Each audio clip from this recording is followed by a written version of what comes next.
আজ সকালে চুল কাটার পরে বাসায় ফিরতেছি, হঠাৎ কোন হারামি যেন একটা ধাক্কা মারলো, সোজা গিয়ে একটা মেয়ের উপর পড়লাম। মেয়েটা বলল, এই যে চোখে দেখতে পারেন না? আমি বললাম, আপাতত আপনাকে ছাড়া কিছুই দেখতে পাচ্ছি না। মেয়েটা বলল, ফাজলামি করেন? আমি বললাম, আপনি আমার বউ না বেআইন লাগেন যে আপনার সাথে ফাজলামি করব? মেয়েটা বলল, স্টুপিড একটা। আমি বললাম, আমার মাও তাই বলে। মেয়েটা বলল, অমন হাঁ করে কি দেখছেন?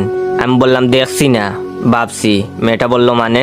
আমি বললাম, ভাবছি যে আপনি যখন ছোট ছিলেন নিশ্চয়ই হাফ প্যান্ট পরতেন, তখন দেখতে অনেক সুন্দর লাগতো মনে হয়। মেয়েটা বলল, সি, অসভ্য কোথাকার। আমি বললাম, আমার বান্ধবীরাও তাই বলে। মেয়েটা বলল, উফ, বিরক্তিকর। আমি বললাম, আমার ছোট ভাইও তাই বলে। এবার মেয়েটা বলল, ইস, আপনি যে কি না। আমি বললাম, কি? মেয়েটা বলল, হারামি একটা। আমি বললাম, আমার বন্ধুরাও তাই বলে। মেয়েটা বলল, উফ, ইডিয়েট একটা। আমি বললাম, আমার স্কুলের ম্যাডামও তাই বলে। মেয়েটা বলল, ফালতু। আমি বললাম, জানি তো, অনেকেই বলে। মেয়েটা বলল, আপনাকে এসব কথা যে বলি আপনার গায়ে লাগে না? আমি বললাম, না, শুনতে শুনতে অভ্যাস হয়ে গেছে। মেয়েটা বলল, ইস, আচ্ছা, আপনাকে মানুষ বলেনি এমন কোনো কথা আছে? আমি বললাম, হ্যাঁ, আছে তো।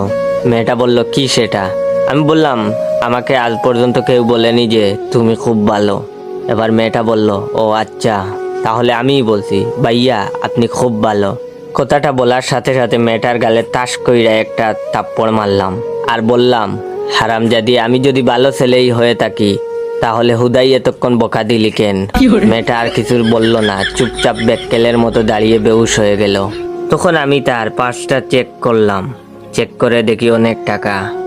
যেহেতু মেয়েটা আমাকে বাইয়া বলেছে, তাহলে ওর পার্সেও আমার হক আছে।